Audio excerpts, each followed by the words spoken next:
کتاب گڑھ لی صحیفہ کئی بنا ڈالے، نبی کی عہد میں جھوٹے نبی بنا ڈالے، غرض کسی کو نہ چھوڑا سبھی بنا ڈالے، بشر سے لیکن شہ مشرقین بن نہ سکا، خدا تو بنا لیا لیکن حسین بن نہ سکا۔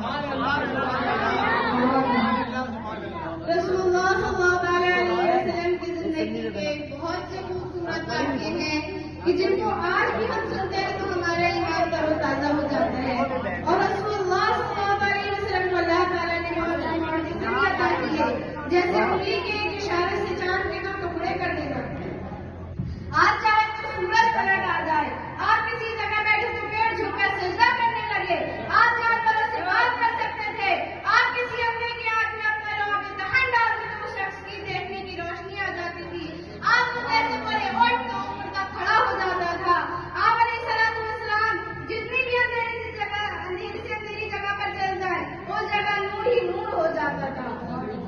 حضرت عائشہ صدیقہ رضی اللہ عنہا فرماتی ہیں کہ رات کا آخری پہر تھا اور میں اپنے گھر میں بیٹھی کچھ سی رہی تھی کہ اچانک وہ سوئی میرے ہاتھ سے گر گئی اور جو چراغ تھا وہ بھی بجھ گیا۔ اب ذرا یہ سوچے کہ رات کا آخری پہر تو اندھیرا کتنا ہوگا کہ اتنے میں ہی رسول خدا احمد مجتبیٰ صلی اللہ علیہ وسلم حضرت عائشہ صدیقہ رضی اللہ عنہا کے کمرے میں تشریف لاتے ہیں، اور جب میرے آقا تشریف لاتے ہیں تو کمرے میں اتنی روشنی ہو گئی، کمرے میں اتنا نور ہو گیا کہ حضرت عائشہ صدیقہ رضی اللہ عنہا فرماتی ہیں کہ اس روشنی میں میں نے اس سوئی کو تلاش کر لیا۔ جب حضرت اب یہ دیکھیں کہ پیارے آقا تو نور والے، ساتھ ہی پیارے آقا کی آل بھی نور والی، حضرت امام حسین رضی اللہ تعالیٰ عنہ کے بارے میں آتا ہے کہ آپ بھی جب کمرے میں داخل ہوا کرتے تھے تو دیواریں روشن ہو جاتی تھی، کیوں بھائی پیارے آقا کے نور والے آقا کے جو نواسے تھے نا، اعلیٰ حضرت یوں ہی نہیں لکھتے، آقا تیری نسل پاک میں ہے بچہ بچہ نور کا، آقا تیری نسل پاک میں ہے بچہ بچہ نور کا، تو ہے عین نور تیرا سب گھرانہ نور کا۔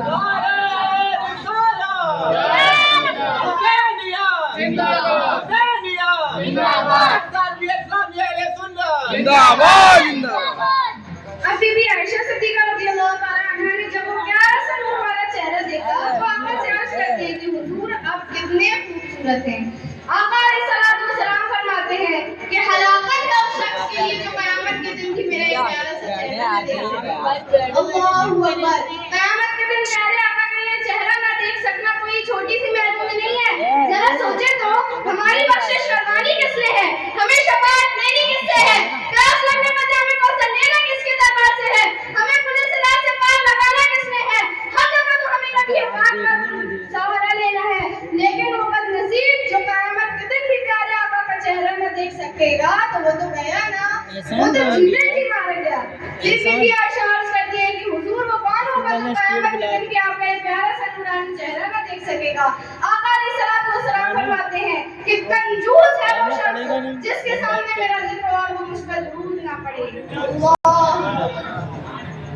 آج کل لوگ اتنے مصروف ہوتے ہیں کہ درود شریف پڑھنا ہی بھول جاتے ہیں۔ اب اس پر ایک اور حدیث پاک سنیے، آقا علیہ السلام فرماتے ہیں کہ جو شخص درود شریف پڑھنا بھول گیا وہ جنت کا دروازہ بھول گیا۔ ایک طرف فرماتے ہیں کہ درود نہ پڑھنے والا تو چہرہ بھی نہ دیکھ سکے گا، اور دوسری طرف فرماتے ہیں قیامت میں مجھ سے سب سے زیادہ قریب وہ ہوگا جس نے دنیا میں مجھ پر سب سے زیادہ درود شریف پڑھا ہوگا۔ کہیں فرماتے ہیں کہ جو روز مجھ پر 50 مرتبہ درود شریف پڑھے اس سے میں بروز قیامت مصافحہ کروں گا۔ میرے آقا کی شان تو دیکھیں، میرے آقا تو وجہ تخلیق کائنات ہے۔ حدیث قدسی میں آتا ہے کہ اللہ رب العزت فرماتا ہے اے محبوب میں تمہیں نہ بناتا تو یہ کائنات نہ بناتا۔ میرا ایمان یہ ہے کہ جو عزت اللہ نے میرے حضور کو دی نہ آج تک کسی کو دی ہے نہ قیامت تک کسی کو مل سکتی ہے۔ کس کس کا ایمان ہے وہ ذرا ہاتھ بلند کر کے بول دے، جو عزت اللہ نے میرے نبی کو دی وہ عزت اللہ نے کسی اور کو نہیں دیا، جو مرتبہ اللہ نے میرے نبی کو دیا وہ مرتبہ کسی اور کو نہیں دیا، جو مقام اللہ نے میرے نبی کو دیا وہ مقام کسی اور کو نہیں دیا، جو گھرانہ اللہ نے میرے نبی کو دیا وہ گھرانہ کسی اور کو نہیں دیا، جو اولاد اللہ نے میرے نبی کو دی وہ اولاد کسی اور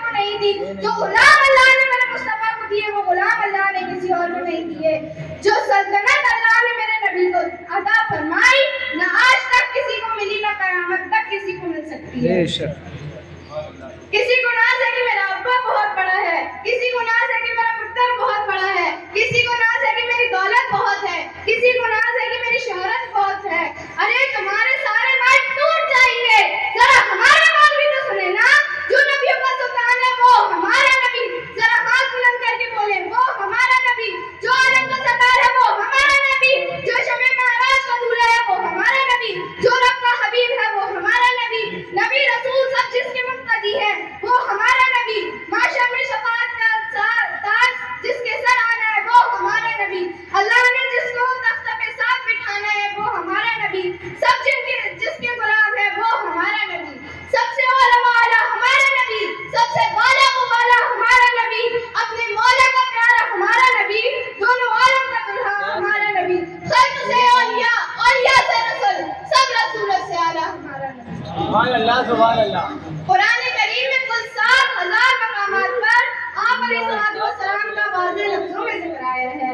कुरान करीम में आप अलैहिस्सलाम के मुबारक नामों का भी जिक्र है, आप सल्लल्लाहु अलैहि वसल्लम के सिफात का भी जिक्र है, और साथ ही आप अलैहिस्सलाम के फज़ाइल का भी जिक्र है।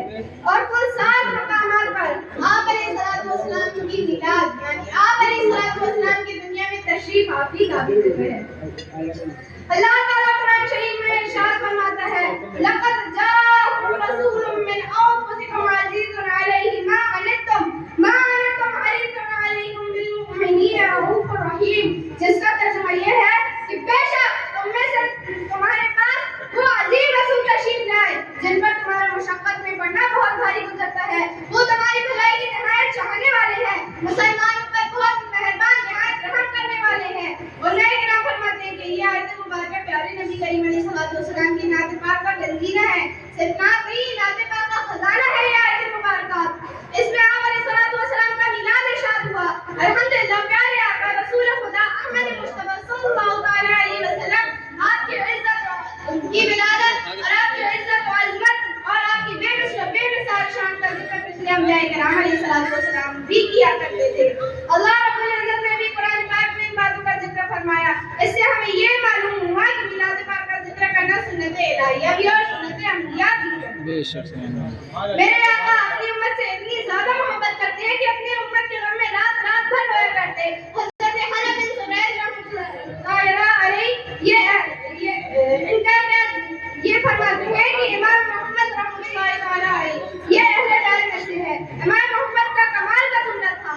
हम सभी अहले बैत का यही मुत्तफ़िक़ा फैसला है कि कुरान शरीफ में सबसे बढ़कर उम्मीद दिलाने वाली जो आयत है ना वो है वलसौफ़ युअतीका रब्बुका फ़तरदा। बेशक इस आयत के जरिए अल्लाह ताला ने नबी करीम सल्लल्लाहु अलैहि वसल्लम को बहुत बड़ा तोहफा दिया। इस आयत मुबारक का तर्जुमा है कि ऐ महबूब अनकरीब तुम्हारा रब तुम्हें इतना देगा कि तुम राजी हो जाओगे। अब इसमें जरा ये तो देखें कि सुलेमान अलैहिस्सलाम वो बोलते हैं ऐ अल्लाह मैं तुझे राजी करना चाहता हूँ। आदम अलैहिस्सलाम वो बोलते हैं ऐ मेरे अल्लाह मैं तुझे राजी करना चाहता हूँ। नूह अलैहिस्सलाम बोलते हैं ऐ मेरे रब मैं तुझे राजी करना चाहता हूँ। मूसा अलैहिस्सलाम बोलते हैं ऐ मेरे रब मैं तुझे राजी करना चाहता हूँ। अब यहाँ तो देखें मेरा रब खुद कह रहे हैं कि ऐ महबूब तुम राजी हो जाओगे। यहाँ पे मेरा रब मेरे महबूब को राजी कर रहा है। बेशक सुभान अल्लाह। अब ये आयत मुबारक मुसलमानों को उम्मीद दिलाने वाली आयत किस तरह है कि जब ये आयत मुबारक रसूलुल्लाह सल्लल्लाहु अलैहि वसल्लम पर नाज़िल हुई ना तो रसूलुल्लाह सल्लल्लाहु अलैहि वसल्लम का अपनी उम्मत से प्यार तो देखें। रसूलुल्लाह सल्लल्लाहु अलैहि वसल्लम फरमाते हैं कि जब तक मेरा एक भी उम्मती जहन्नम में होगा मैं राजी नहीं होगा। ये है हमारे आका का अपनी उम्मत से प्यार। अपना सा समझते हैं पैगंबर को जहां में, अपना सा समझते हैं पैगंबर को जहां में, वो दीन को दीमक की तरह चाट रहे हैं। उन अक्ल के अंधों को कोई जाके बता दे, उन अक्ल के अंधों को कोई जाके बता दे जिस शाख पे बैठे हैं वे काट रहे हैं। नारे तकबीर, अल्लाहु अकबर, नारे रिसालत, या रसूल अल्लाह। खाके दरे रसूल बनाना था ए करीम, खाके दरे रसूल बनाना था ए करीम, ये क्या गजब किया मुझे इंसान बना दिया। वमा अलैना इल्लल बलाग। अस्सलामु अलैकुम।